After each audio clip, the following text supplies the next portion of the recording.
আচ্ছা বলুন তো দেখি, একটা ভিডিওতে যদি 4টা ইফতার রেসিপি বা নাস্তার রেসিপি পেয়ে যান তাহলে কেমন হয়? হ্যাঁ, ঠিক শুনেছেন, আজকে একটা ভিডিওতে একদম ইউনিক, খুবই মজাদার 4টা ইফতার রেসিপি শেয়ার করব। এগুলা শুধু ইফতারে না, যে কোনো সময়ে নাস্তা বাচ্চাদের টিফিনে দিতে পারবেন। ভিডিওতে থাকছে ডিম আলু সুজি দিয়ে ডোনাট, ডিম পেঁয়াজের চপ, কেচি সমোচা, হোটেল স্টাইল সমোচা। ফার্স্টে দেখাবো ডিম আলু সুজি দিয়ে ডোনাট। চলুন শুরু করি। ইফতারে একঘেয়েমি আলুর চপ, ডিম চপ অনেক খাওয়া হয়েছে, তবে আজকে একটু ভিন্নভাবে ট্রাই করব, চলেন।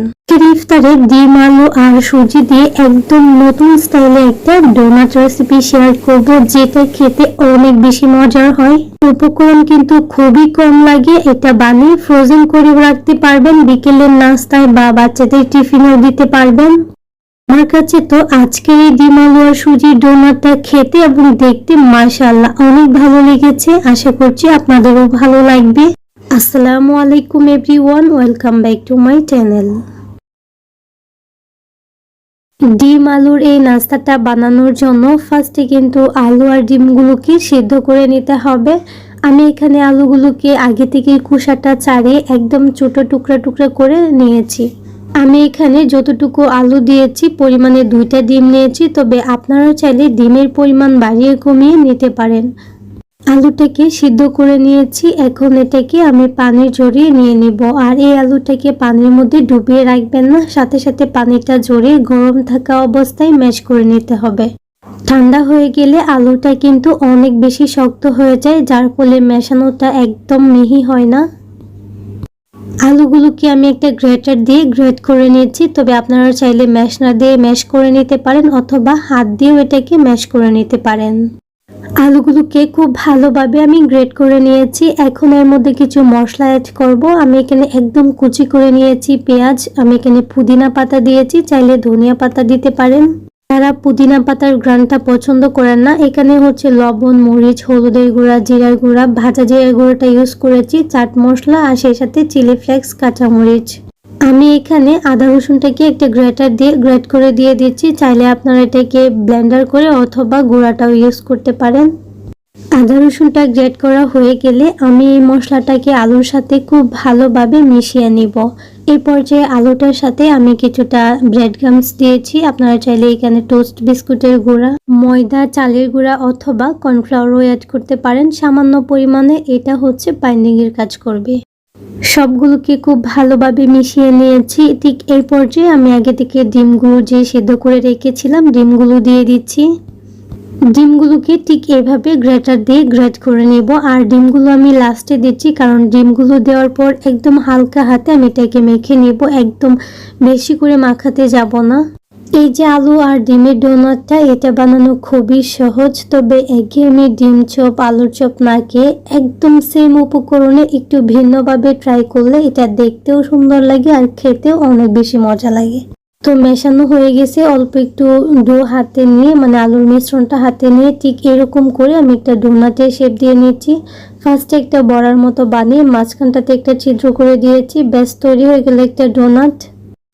ঠিক এভাবেও আপনারা চাইলে এগুলাকে ভেজে নিতে পারেন অথবা এগুলাকে আপনারা ব্যাটারের মধ্যে কুট করতে পারেন। এগুলো ডোনাট আমি বানিয়ে নিয়েছি, আর মাশাআল্লাহ দেখেন এত বেশি সুন্দর দেখা যাচ্ছে, অনেক বেশি কালারফুল। এখন চলেন এই যে ডোনাটগুলো, এগুলো আমি ব্রেড ক্রাম্বসে কোট করব না, তবে আপনারা চাইলে ব্রেড ক্রাম্বসে কোট করতে পারেন। আমি এখানে সুজি নিয়েছি, একদম যে ছোট দানার সুজিটা আছে ওইটা নিয়েছি। এর মধ্যে চিলি ফ্লেক্স দিয়ে দিচ্ছি 1 চামচ। এটা দিলে দেখতেও সুন্দর লাগবে আর উপরটা একটু ঝাল ঝাল লাগবে, এটাও কিন্তু অনেক মজা লাগবে। এখানে আমি একটা পাত্রে কিছুটা পানি নিয়েছি, পানির মধ্যে ফার্স্টে কিন্তু একটা ডোনাট খুব ভালোভাবে কুট করে নিচ্ছি। চাইলে এখানে ব্যাটারও বানাতে পারেন অথবা ডিমের মধ্যেও কুট করতে পারেন। আমার কাছে এই পদ্ধতিটা একদম সহজ মনে হয়েছে, যার জন্য ঠিক এভাবেই করে নিচ্ছি। এখন হচ্ছে এই সুজিটার মধ্যে খুব ভালোভাবে চেপে চেপে কোট করে নিচ্ছি। ভাবে সবগুলো কিন্তু আমি সুজির মিশ্রণে কোট করে নিয়েছি, আর দেখেন কত সুন্দর হয়েছে। ঠিক এই পর্যায়ে যে কোনো এয়ারটাইট কন্টেনারে অথবা জিপলক ব্যাগের মধ্যে সংরক্ষণ করে রেখে দিতে পারেন। মাস জুড়ে খেতে পারবেন। এখন হচ্ছে চুলায় একটা প্যানে পর্যাপ্ত তেল গরম করে নিয়েছি। গরম তেলের মধ্যে একটা একটা করে ডোনাট দিয়ে দিচ্ছি। আমি প্রথমেই বলে রাখছি, এই সুজি ডোনাটগুলো ভাজার সময় চুলার ফ্লেমটাকে বাড়িয়ে দিতে হবে। মিডিয়াম টু হাইতে রেখে কিন্তু ডোনাটগুলো ভাজতে হবে, না হলে নরম হয়ে যাবে। এই ডোনাটগুলো হতে একদমই সময় লাগে না, 2 থেকে 3 মিনিটের মধ্যেই কিন্তু হয়ে যায়। চাইলে কিন্তু একটু সময় নিয়ে ব্রাউন করে ভেজে নিতে পারেন, তবে আমি আজকে এরকম লাইট কালারটাই রাখছি আর এগুলাকে তেল ঝরিয়ে উঠিয়ে নিচ্ছি। সেম ভাবে বাকি যতগুলা ডোনাট আছে সবগুলোকে ভেজে নিয়েছি। আর সেই সাথে আপনাদেরকে একটা রিকোয়েস্ট করছি, যারা আমার চ্যানেলে আজকে নতুন আছেন, যদি আমার রেসিপিটা আপনাদের একটু ভালো লেগে থাকে তাহলে প্লিজ চ্যানেলটাকে সাবস্ক্রাইব করে পাশে থাকা বেল আইকনটা অন করে দিবেন। আর হ্যাঁ, যারা যারা অলরেডি এই কাজটা করেছেন তাদেরকে অসংখ্য ধন্যবাদ। সবগুলা ডোনাট হয়ে গেছে, এখন আমি একটা আপনাদেরকে ভেঙে দেখাচ্ছি। এগুলা ঠিক এইভাবে সসের সাথে খেলে অনেক মজা লাগে, আবার চাইলে মুড়ি মাখাও করতে পারবেন। ইফতারি টেবিলে একদম সহজ আর ইউনিক একটা রেসিপি শেয়ার করেছি, আশা করছি ভালো লেগেছে। আসসালামু আলাইকুম everyone, welcome back to my channel. আজকে আমি ইফতারি টেবিলে একদম নতুন ধরনের, দেখতে অনেক বেশি লোভনীয়, খেতে অনেক বেশি মজাদার এরকম একটি কেচি সমোসার রেসিপি শেয়ার করব। শুধু ইফতারি টেবিলে না, বিকেলের নাস্তায়, বাচ্চাদের টিফিনে অথবা মেহমান আপ্যায়ন একদম কম সময়ে তৈরি করে দিতে পারেন। তাছাড়াও একদিন একটু বেশি করে বানিয়ে 2-3 মাস তো খেয়ে নিতে পারবেন ফ্রোজেন করে রেখে। আশা করছি আজকের এই কেচি সমোসাটা আপনাদের অনেক বেশি ভালো লাগবে। তাহলে চলুন দেখে আসি আজকের মূল রেসিপিটা। আজকের এই কেচি সমোসাটা বানানোর জন্য আমার লাগবে আলু। আলুগুলোকে আগে থেকে ধুয়ে পরিষ্কার করে খোসাটা ছাড়িয়ে সিদ্ধ করে দিয়েছি। এখন একটা ম্যাশনার দিয়ে আলুগুলোকে খুব ভালোভাবে ম্যাশ করে নিব। আলুটাকে এমন ভাবে মিশাতে হবে যাতে করে এটার মধ্যে কোনো রকম দানা দানা ভাব না থাকে। তো আলুটা মেশানো হয়ে গেছে, এখন এর মধ্যে কিছু মশলা অ্যাড করব। প্রত্যেকটা উপকরণ আমি কতটুকু পরিমাণে দিয়েছি আমি এটা স্ক্রিনে অথবা ডেসক্রিপশনে লিখে দিব। স্বাদ মতো লবণ দিয়েছি, তারপর পেঁয়াজ কুচি দিয়ে দিচ্ছি হচ্ছে এখানে আমি লাল মরিচের গুঁড়া, কাঁচামরিচ কুচি দিয়েছি। ডালটা অবশ্যই নিজেরা নিজেদের পছন্দ মতো অ্যাড করবেন। আমি ভাজা জিরার গুঁড়া দিয়েছি, হলুদের গুঁড়া দিয়েছি, চাট মশলা দিয়েছি, চিলি ফ্লেক্স দিয়ে দিয়েছি, ধনিয়া পাতা কুচি দিয়ে দিয়েছি। এটা বাইন্ডিং এর কাজ করার জন্য আমি এখানে 1 টেবিল চামচ ময়দা, 1 টেবিল চামচ দিয়ে দিয়েছি চালের গুঁড়া। যে কোনো একটা দিলেই হবে। আর এখানে আপনি চাইলে কিন্তু কর্নফ্লাওয়ার অ্যাড করতে পারেন। সবগুলো উপকরণের সাথে আলুটাকে খুব ভালোভাবে মিশিয়ে নিচ্ছি। মেশানো হয়ে গেলে আমি অল্প অল্প করে আলুর মিশ্রণ হাতে নিয়ে এরকম লম্বা করে একটা রোলের মতো করে নিব। ফার্স্টে কিন্তু আলুর পুরটা দিয়ে সবগুলো রোল আমি বানিয়ে নিচ্ছি, এতে করে কাজটা সহজ হবে। আলুর পুরের পুরুত্বটা আপনি কতটা দিবেন সেটা আপনার উপরে ডিপেন্ড করবে। আপনি যদি বেশি খেতে পছন্দ করেন পুর বেশি একটু মোটা করে আর কি দিবেন। আমি মোটামুটি করে দিব, একদম চিকন না আবার একদম মোটাও না, ঠিক এইরকম করে আমি দিয়েছি। আর সবগুলো কিন্তু সেম ভাবে বানিয়ে নিয়েছি। আমি যেভাবে আলুর পুরটা রেডি করেছি, যেরকম মশলাগুলো অ্যাড করেছি ঠিক এইভাবে তৈরি করবেন, দেখবেন ভিতরের পুরটা খেতে মাশাআল্লাহ অনেক বেশি মজা লাগবে। যে একটা আটা বানিয়ে দিতে হবে, তার জন্য 2 টেবিল চামচ ময়দা সম পরিমাণে পানি অ্যাড করে খুব ভালোভাবে মিশিয়ে দিব। এখন এটাকে খুব ভালোভাবে মিশিয়ে ঘন একটা ব্যাটার তৈরি করবো, একটা স্টিকি টাইপের। এটা কিন্তু আটার কাজ করবে। এখন এটাকে সাইডে রেখে দিচ্ছি। কেচি সমোসাটা বানানোর জন্য আমি পেস্ট্রি শিট বা সমোসা শিট নিয়েছি, তবে আপনারা চাইলে ঘরে তৈরি করে নিতে পারেন। অলরেডি কিন্তু আমার চ্যানেলে 2টা রেসিপি আপলোড করা আছে। একটা হচ্ছে লিকুইড ব্যাটার তৈরি করে, আর একটা হচ্ছে রুটি তৈরি করে কিভাবে এই শিটগুলো তৈরি করবেন এবং সেই শিট দিয়ে কিভাবে সমোসা স্প্রিং রোল বানাবেন একদম ডিটেলসে দেওয়া আছে। তো আমি কিন্তু এভাবে প্রত্যেকটা পেস্ট্রি শিট খুলে নিয়েছি। এখন আমি বানিয়ে দেখাচ্ছি। এটা বানানো খুবই ইজি, যে কেউ বানিয়ে নিতে পারবেন, বলে বোঝানোর মতো কোনো কিছুই নাই। আমি একটা শিট নিয়েছি আর একটা পাশে কিন্তু আমি ঠিক এভাবে আগে থেকে যে আমি আটাটা রেডি করে রেখেছিলাম ওটা লাগিয়ে দিচ্ছি।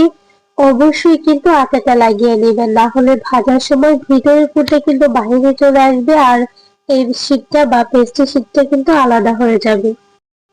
এখন আলুর পুরটা দিয়ে ঠিক এইভাবে রোল করে নিচ্ছি। এটা আসলে বলে বোঝানোর মতো কিছু নয়। আর যে বাকি যে অংশটা আছে একদম সাইডের, এটার মধ্যে আবারও আমি আটাটা লাগিয়ে নিচ্ছি। ব্যাস তৈরি হয়ে গেল একটা রোল। আর এটা বানানো খুবই সহজ। এইভাবে আমি কিন্তু বাকি যে রোলগুলো আছে সবগুলো বানিয়ে নিয়েছি। রোলগুলো কিন্তু দেখতে মাশাআল্লাহ অনেক বেশি সুন্দর লাগছে। ঠিক এই পর্যায়ে আপনারা চাইলে এগুলাকে ফ্রোজেন করে রেখে দিতে পারেন যে কোনো এয়ারটাইট অথবা জিপলক ব্যাগের মধ্যে। পাস্তাটা তেলে ভাজার 10 থেকে 15 মিনিট আগে থেকে বের করে নিতে হবে। তারপর ঠিক এইভাবে কেচি দিয়ে কেটে আপনারা এটাকে ভেজে নেবেন। এগুলাকে এভাবে আগে থেকে কেটে নিচ্ছি, আবার চাইলে কিন্তু সরাসরি গরম তেলের মধ্যে কেটে দিয়ে দিতে পারেন, চাইলে এভাবেও নিতে পারেন। সবগুলো কেটে নিয়েছি, দেখেন মাশাআল্লাহ এগুলো অনেক বেশি কিউট লাগে। এদিকে চুলায় একটা প্যান বসিয়ে দিয়েছি, তার মধ্যে পর্যাপ্ত তেল গরম করে নিয়েছি। গরম তেলের মধ্যে কিন্তু একটা একটা করে দিয়ে দিচ্ছি। এই রাস্তাগুলো হতে বেশি একটা সময় লাগে না, একদমই পাতলা, তো সেগুলা খুব তাড়াতাড়ি হয়ে যায়। চুলা থেকে একদম লো মিডিয়ামে রেখে এগুলাকে ভেজে নিতে হবে।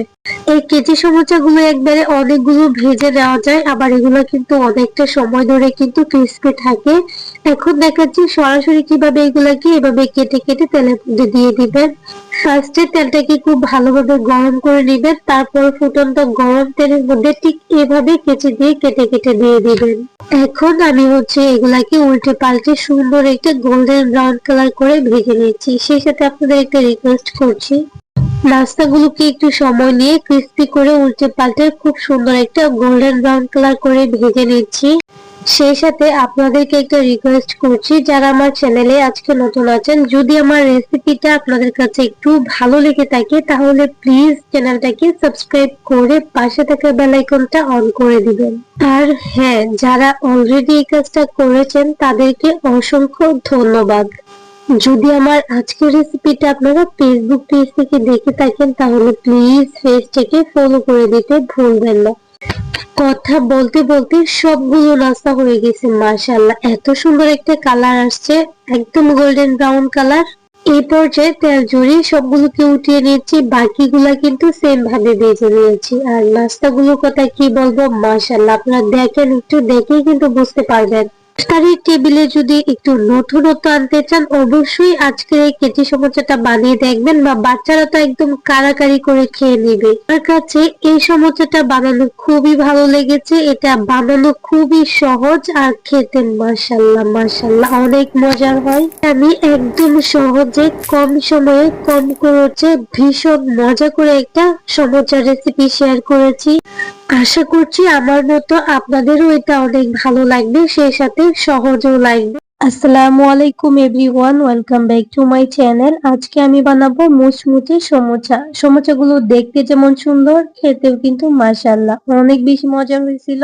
আজকের এই সমোসাগুলো কিন্তু আমি ঘরে তৈরি শীট দিয়ে বানিয়েছি, দেখেন কতটা সুন্দর হয়েছে, বোঝাই যাচ্ছে না। অনেক বেশি মজা করে একদম কম সময়ে কিভাবে ভিতরের ফিলিংটা তৈরি করবেন সেই রেসিপিও থাকছে।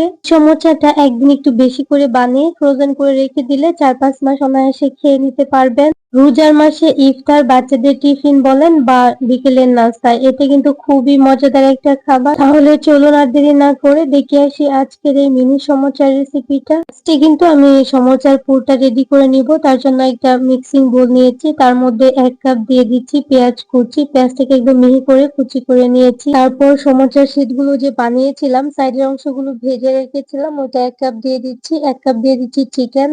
এই চিকেনটাকে আগে থেকে লবণ, পানি, আদা রসুন বাটা দিয়ে সিদ্ধ করে ঠিক এভাবে ছাড়িয়ে নিয়েছি। এটা একদম উঁচু উঁচু করে 1 কাপ দিয়ে দিচ্ছি। এখন এখানে কিছু মশলা অ্যাড করব। সমোসার ভিতরের পুরটা রেডি করতে তেমন কোনো মশলা লাগে না। আমি এখানে দিয়ে দিচ্ছি চাট মশলা 1 টেবিল চামচের মতো, চিনি দিয়েছি 1/2 চামচ। আমি এখানে চিলি ফ্লেক্স দিচ্ছি, আপনারা চাইলে কিন্তু এখানে কাঁচামরিচটাও দিতে পারেন। অবশ্যই একটু জাল দিবেন, এতে করে খেতে মজা লাগবে, মিষ্টি হালকা হালকা ঝাল। স্বাদ মতো লবণ দিয়ে এই মিশ্রণটাকে খুব ভালোভাবে মেখে নিচ্ছি, ঠিক এরকম একটা মিশ্রণ হবে।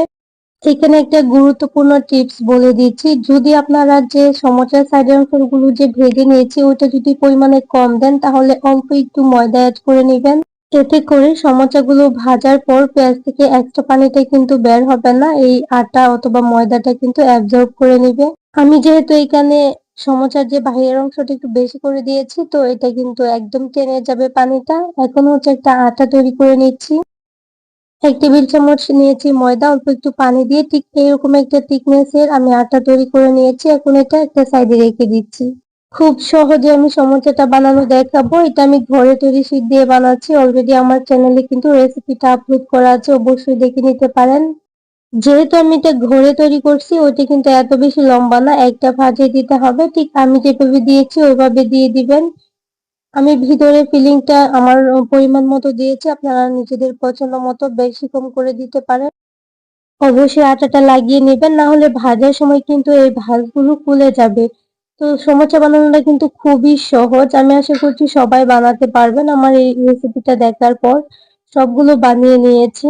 এই পর্যায়ে সমোসাগুলো কিন্তু সংরক্ষণ করে ডিপ ফ্রিজে রেখে দিতে পারেন। আমি এখন এগুলাকে ভেজে নিব। তার জন্য চুলায় একটা প্যান বসিয়ে দিয়েছি, তার মধ্যে পর্যাপ্ত তেল গরম করে নিচ্ছি। সমোসাগুলো দেওয়ার আগে তেলটাকে খুব ভালোভাবে গরম করে চুলা আঁচটাকে মিডিয়াম করে আমি এগুলাকে ভেজে নিচ্ছি। এগুলো কিন্তু খুব দ্রুতই ক্রিস্পি হয়ে যায়।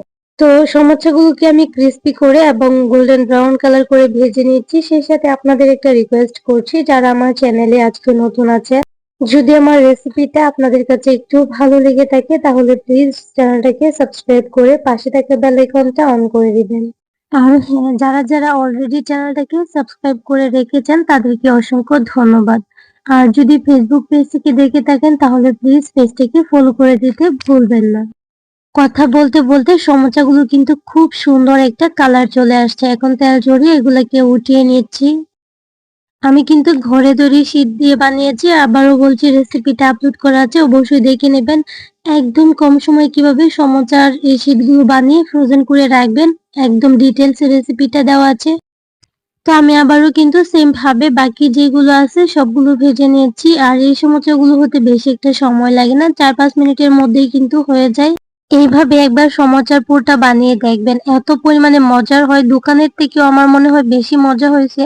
বুঝতে পারবেন না এগুলা দোকান থেকে কিনে আনছেন না বাসায় তৈরি করছেন। সবগুলো সমোসা কিন্তু আমি এভাবে ভেজে নিয়েছি। আর এবার আমি একটা সমোসা আপনাদেরকে ভেঙে দেখাবো এই সমোসাটা কতটা ক্রিস্পি হয়েছে আর ভিতরের ফিলিংটা মাশাআল্লাহ, খেতে জাস্ট অসাধারণ হয়েছিল। আর আজকের রেসিপিটা আমি একদম সহজ ভাবে, এর থেকে সহজ আমার মনে হয় কোনো রেসিপি হতে পারে না, এভাবে বানিয়ে দেখিয়েছি। আপনারা একবার ট্রাই করবেন, দেখবেন দোকান থেকে আর সমোসা কিনে খেতে মন চাইবে না। একদিন একটু বেশি করে বানিয়ে রেখে দিবেন ফ্রোজেন করে। 2-4 মাস তো বাচ্চাদের টিফিনের জন্য আর টেনশন করতে হবে না, বা বিকেলের নাস্তার জন্য। আসসালামু আলাইকুম everyone, welcome back to my channel. দেখতে দেখতে রমজান কিন্তু চলে আসছে। আর এই রমজানের ইফতারে বাঙালিদের জনপ্রিয় একটা ইফতার আইটেম হচ্ছে ডিম চপ। ডিম চপটা বানাতে গেলে আলু সিদ্ধ করতে হয়, বেরেস্তা ভাজতে হয়। তবে আজকে আমি এরকম কোনো কিছু ঝামেলা করতে হবে না, একদম সহজে পেঁয়াজ আর রসুন দিয়ে একদম কম সময়ে কিভাবে ডিম চপটা তৈরি করবেন সেই রেসিপিটা শেয়ার করব। আর এইটা খেতে ভীষণ মজার হয়, সেই সাথে ব্রেড ক্রামসে কোট করার ঝামেলা ছাড়া এই ডিম চপটা কিন্তু অনেকক্ষণ সময় ধরে থাকবে ক্রিস্পি। তাহলে আর দেরি কেন, চলুন দেখে আসি ইফতার স্পেশাল ডিম চপের রেসিপিটা। ডিম চপটা বানানোর জন্য ফার্স্টে আমি এখানে ডিম নিয়েছি। আমি 3টা ডিম সিদ্ধ করে খোসাটা ছাড়িয়ে নিয়েছি। এখন একটা নাইফ দিয়ে ডিমটাকে 4 ভাগে ভাগ করে নিব। তবে আপনারা চাইলে একদম গোটা ডিম দিয়েও করতে পারেন, আবার চাইলে হাফ করেও নিতে পারেন। তো সবগুলা ডিম কিন্তু কাটা হয়ে গেছে। এখন এই ডিমগুলোকে একটা সাইডে রেখে দিচ্ছি। এদিকে একটা মিক্সিং বোলে 1.5 কাপ পেঁয়াজ কুচি নিয়েছি, 1 টেবিল চামচ কাঁচামরিচ কুচি, স্বাদ মতো লবণ, হলুদের গুঁড়া, দিয়ে দিচ্ছি চিলি ফ্লেক্স একটু বেশি করে, ঝাল ঝাল খেতে আমার বেশি পছন্দ, তবে গুঁড়া মরিচটা অ্যাড করব না। এখানে আমি জিরা গুঁড়া ধনিয়া গুঁড়া একসাথে অ্যাড করেছি প্রায় 1 টেবিল চামচের মতো, সেই সাথে ধনিয়া পাতা কুচি প্রায় 2 টেবিল চামচের মতো। সবগুলো উপকরণ কিছুক্ষণ মিশিয়ে নিব। দেখেন কিছুক্ষণ মেশানোর পর পেঁয়াজটা কিন্তু অনেকটা সফট হয়ে আসছে। এখন এর মধ্যে দিয়ে দিব বেসন। আমি 1 কাপ বেসন নিয়েছি 1.5 কাপ পেঁয়াজের জন্য। বেসন আর পেঁয়াজটা মাখানোর সময় ফার্স্টে মনে হতে পারে এটা অনেক বেশি ড্রাই লাগছে, এখানে আর একটু পানি লাগবে, তবে না, মাখাতে মাখাতে দেখবেন একদম ঠিকঠাক কনসিস্টেন্সিতে চলে আসছে। তো মিশ্রণটা কিন্তু মাখানো হয়ে গেছে। অল্প একটু মিশ্রণ নিয়ে এভাবে আমি চেপে চেপে একটু চ্যাপটা করে নিয়েছি। তারপর একটা ডিমের স্লাইস আমি এভাবে দিয়েছি, মানে কুসুমটা নিচের দিকে দিয়েছি। তারপর আমি এভাবে হাত দিয়ে চেপে চেপে নরমালি ডিম চপ যেরকম হয় ঠিক সেরকম ভাবে শেপটা দিয়ে দিচ্ছি। তো তো এইভাবে আমি সবগুলো কিন্তু বানিয়ে নিয়েছি। এখন আর কোনো ঝামেলা নাই, কোনো ব্রেড ক্রাম্বসে কোট করতে হবে না, আলাদা করে গুলাতে হবে না। এখন আমি চুলায় একটা প্যানে পর্যাপ্ত তেল গরম করে নিয়েছি। তেলটা খুব ভালোভাবে গরম হওয়ার পর একটা একটা করে চপ দিয়ে দিয়েছি। আর চপটা দেওয়ার কিছুক্ষণের মধ্যে উল্টে পাল্টে এগুলাকে একদম ক্রিস্পি করে ভেজে নিব। উপরের যে লেয়ারটা ওইটা কিন্তু ক্রিস্পি হবে, আর চুলার থেকে মিডিয়ামের থেকে একটু কম রাখবেন। এই চপগুলোকে সুন্দর একটা গোল্ডেন ব্রাউন কালার করে ভেজে নিচ্ছি, একটু সময় নিয়ে ভেজে নিতে হবে। আর এই চপগুলা কিন্তু অনেকটা সময় ধরে ক্রিস্পি থাকবে। আশা করছি রেসিপিটা দেখে আপনাদের ভালো লেগেছে। যদি ভালো লাগে তাহলে প্লিজ চ্যানেলটাকে সাবস্ক্রাইব করে পাশে থাকা বেল আইকনটা অন করে দিবেন। আর হ্যাঁ, যারা যারা অলরেডি এই কাজটা করেছেন তাদেরকে অসংখ্য ধন্যবাদ। যদি আমার এই রেসিপিটা আপনারা ফেসবুক পেজ থেকে দেখে থাকেন, প্লিজ পেজটাকে ফলো করে দিতে ভুলবেন না। ডিম চপগুলা কিন্তু হয়ে গেছে, এখন এগুলাকে তেল ঝরিয়ে উঠিয়ে নিয়েছি। এর থেকে সহজ আর কোনো রেসিপি আমার মনে হয় না কোথাও পাবেন ডিম চপের। আর এত বেশি মজার হয়, আপনারা এমনি খেয়ে নিতে পারবেন। আশা করছি রেসিপি ভালো লেগেছে, আর ভালো লাগলে কিন্তু লাইক কমেন্ট শেয়ার করে পাশে থাকা বেল বাটনটা অন করে দিবেন। আর হ্যাঁ, রমজানের ইফতারের স্পেশাল কিছু ইফতার আইটেম শেয়ার করব, যেগুলো না হলে বাঙালিদের একদমই চলে না। আশা করছি আপনাদের ভালো লাগবে। তাহলে আজকের রেসিপি